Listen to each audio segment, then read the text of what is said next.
Stop playing small. Recognize the power within you.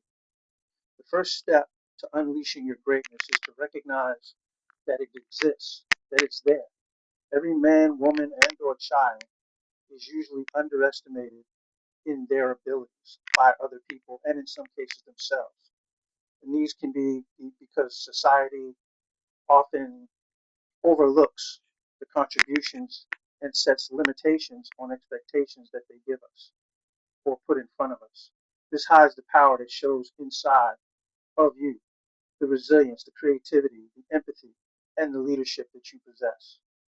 But you have to believe in yourself. You have to go forward. Nobody's going to do it for you. And yes, there's going to be obstacles that get in your way, and there's going to be people that get in your way. But you can do better. You can delete those things from your mind. Don't let somebody else's no become your yes. And what I mean by that is don't agree with them. Don't sign up for their class. Don't attend their bullcrap course that's going to take you down the wrong road. You can do it. Believe in yourself. Take action. Start today.